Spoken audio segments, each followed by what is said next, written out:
Hello বন্ধুগণ, আসসালামু আলাইকুম। আজকে আমরা কোথায় যাচ্ছি বলুন তো?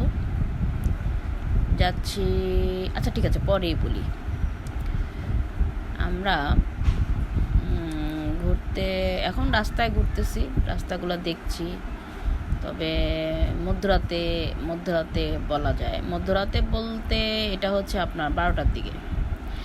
তো 12টার দিকে আমরা রওনা দিলাম। গন্তব্য হচ্ছে হাজি বিরানি। তার মানে বুঝে নেন কোথায় যাচ্ছি আমরা। তো এদিকে দেখা যাচ্ছে যে আমরা রাস্তায় দেখলাম যে অনেক গাড়ি ঘোড়া কম, ভালোই লাগছে, যাচ্ছি। তো পুরান ঢাকায় চলে গেলাম। পুরান ঢাকায় গাড়ি থেকে নামলাম, নেমে দেখলাম মোটামুটি রাস্তা ক্লিয়ারই আছে। গাড়িটা পার্ক করে ওখানে একদম ভিতরে যাওয়া যায় না, একটু হেঁটে যেতে হবে, কারণ গাড়ি রাখা যায় না, যার কারণে আমরা একটু হেঁটে যাচ্ছি। তো এদিকে দেখলাম যে লিচুর দাম জিজ্ঞেস করছি, তো চায়না লিচু দাম বলছে 600 টাকা। তখন বললাম যে না থাক। তো এরপরে হাঁটতে শুরু করলাম। হাঁটতে হাঁটতে হাঁটতে হাঁটতে আমরা হাজি বিরানির রাস্তায় হাঁটছি, ওদিকেই যাচ্ছি। তো মোটামুটিভাবে রাস্তা ক্লিয়ারই আছে, হাঁটতে ভালোই লাগছে। হঠাৎ দেখি যে আশেপাশে সব ভ্যানগুলো ক্লিয়ার। এই তো এখন হাঁটছি। তো পরে দেখা যাচ্ছে যে আমার হাজব্যান্ড সামনে হাঁটছে, রাস্তা অন্ধকার লাগছে, যদিও পাশ দিয়ে হুন্ডা যাচ্ছে, গাড়ি খুব কম।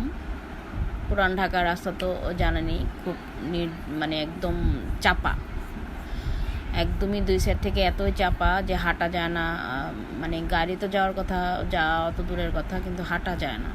কিন্তু আজকে দেখলাম একদম রাস্তা পুরোপুরিভাবে ক্লিয়ার, যেন হাঁটতে ভালোই লাগছে। তো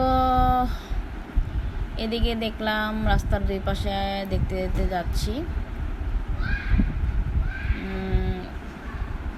ভালোই লাগছে আর কি হাঁটতে। আমার সামনে হাজব্যান্ড হাঁটছে, ওর পিছু হাঁটছি। এদিক থেকে চারপাশে কোলাহল, কিছু ফ্রেন্ড সাইকেল হাঁটছে, ওরা মজা করতে করতে হাঁটতেছে। তারপরে হচ্ছে আপনার মনে হয় একটু জ্যাম লেগে গেছে, জ্যামের ভিতরে দুই সাইড দিকে গাড়ি যাচ্ছে, আর আমরা মাঝখানে পড়ে গিয়েছিলাম, একটু বিব্রতকর অবস্থা পড়ে গিয়েছিলাম। পরে দেখলাম যে রাস্তা ক্লিয়ারই হলো। রাস্তা ক্লিয়ার হওয়ার পরে আমরা দেন আবার মুভ করলাম। তো এসে পড়েছি, ঢুকে পড়লাম হাজি বিরানির দোকানে। তো এটি হচ্ছে 1939 সালে স্থাপিত হয়েছে, যে আসলে প্রথম যে শুরু করেছে। তো হাতটা ধুয়ে নিলাম, অর্ডার দিয়ে দিলাম।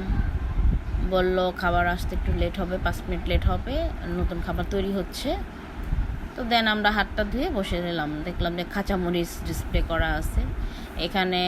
দেখা যাচ্ছে যে আবার ওরা যে পার্সেল দেয়, পাতা করে পার্সেল দেয়, তো এটা হচ্ছে। আর আমি এখানে তুলে ফেললাম যে প্রতি প্লেট 260 টাকা। এখানে সবাই মোটামুটি বসে আছে খাবারের অপেক্ষা। আর আমরাও যদিও খাবারের অপেক্ষায় আছি। তো এর ফাঁকে ওরা আবার পেঁয়াজ দেয় না, পেঁয়াজ বা দেয় না, ওরা শুধু কাঁচামরিচ দেয় আর লেবু দেয়। তো আমার হাজব্যান্ড অন্য একটা রেস্টুরেন্ট থেকে পেঁয়াজ আর থেকে নিয়ে আসছে। দেন অবশেষে খাবার চলে আসলো, আমরা খাওয়া শুরু করলাম। কিন্তু হাজি বিরিয়ানিটা আমার কাছে খুবই ভালো লাগে, টেস্টি লাগে। প্রচণ্ড গরম ছিল খাবারটা, মাত্র যেহেতু রান্না করে এনেছে তারা। তা আমি এখানে বসে চিন্তা করলাম যে আমার আমি খাই, আপনারা দেখেন। যদিও আমি ভিডিওর মধ্যে তো আর আপনাদের খাবার দিতে পারতেছি না, তো শুধু দেখেন। তো তো এবার আজকের মাংসগুলো একটু শক্ত ছিল, তো বলতেছিল দেন একটু, ওরা শক্তই রাখে, পরে গরম ভাপে একটু হালকা সিদ্ধ হয়ে যায়।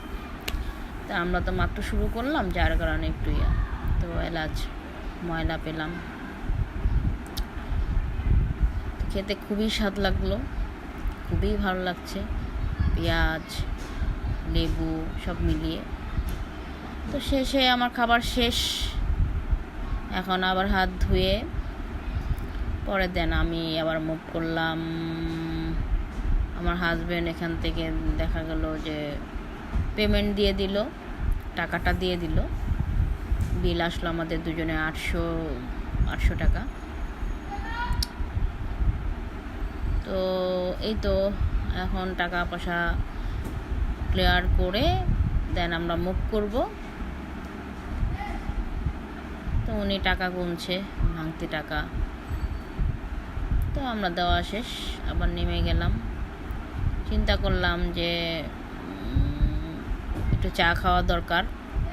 তো ওখানে একটা চায়ের দোকান আছে, কাদের চা। তো এখানে কিছু আম জিজ্ঞাসা করলাম যে ল্যাংড়া আম কিনা, তো বললো যে না। তো ভ্যানের মধ্যে ওরা কী যেন বিক্রি করছে। তো কাদের চায়ের ওখানে আমরা মোটামুটিভাবে পৌঁছে গেলাম। তো আমার হাজব্যান্ড অর্ডার দিচ্ছে যে ও আসলে ও চা খাবে না, ও হচ্ছে 7 আপ খাবে। আর আমি দিদিদের চা খাচ্ছি। আমার চা মালাই করে চাটা দিয়ে দিল। প্রচণ্ড রকমের গরম ছিল, আমি ধরতে পারতেছিলাম না, ওরা টিস্যুও দেয়নি যে আমি ধরবো। এখান থেকে দেখা যায় চাটা, আমি আসলে গরম চা খেতে পারি না, কিন্তু প্রচণ্ড গরম, আমি মুখে দেই আর ভয় পাচ্ছি যে আমার জিহ্বা পুড়ে যায় কি না। কিন্তু হালকা হালকা করে ঠান্ডা হচ্ছে, একটু একটু করে মুখে দিচ্ছি, ভালোই লাগলো। এখান দিয়ে ও 7 আপ খাচ্ছে না কোক খাচ্ছে জানি, কোক খাচ্ছে নিল। তো এখন আবার খাওয়াটা শেষ করে দেন আবার মুভ করলাম, শুরু করলাম আবার হাঁটা। কারণ আমার হেঁটে গাড়ির কাছে যেতে হবে। তা হেঁটে পরে দেন আমরা গাড়ির কাছে পৌঁছে গেলাম। পৌঁছে গিয়ে গাড়িতে উঠে গেলাম। উঠে গিয়ে আবার গন্তব্য বাসার দিকে, একটু এদিক সেদিক ঘুরে দেন আমরা একটু বাসার দিকে চলে যাব চিন্তা করেছি। তো এদিক সেদিক একটু ঘুরেই আমরা মানে এদিকে চতুর্দিকে দেখলাম যে ছিমছম, ভালোই লাগতেছে। মানে ডান পাশেও গাড়ি নেই, বাম পাশেও গাড়ি নেই, খুব ভালো লাগতেছে, রাস্তা ফাঁকা। তো আমি একটু চিন্তা করলাম যে একটু ঘুরি। তো এই তো আমি একটু তখন লাইভে ছিলাম, কথা বলতেছিলাম। তো প্রচণ্ড জ্বর ছিল, মানে জ্বর না ঠিক মাথা ব্যথা ছিল প্রচণ্ড। ওষুধ খেয়ে বের হয়েছিলাম রাস্তায়, আমি বের হওয়ার সময় ওষুধ খেয়েছিলাম। তো মাথা ব্যথাটা একটু হালকা হলো। সামনে দেখলাম একটা মানে 3 জন বন্ধু মিলে খুব হুন্ডা চালিয়ে মজা করতে করতে যাচ্ছে, আমিও তাদের স্ন্যাপটা নিয়ে নিলাম। এখন আমরাও যাচ্ছি, একটু চতুর্দিকে দেখতে দেখতে গেলাম। তখনও মাথা ব্যথা করতেছিল, কিন্তু বাসার দিকে আমরা মনে হয় পৌঁছে গেলাম। শেষ, এই তো। Thank you for watching.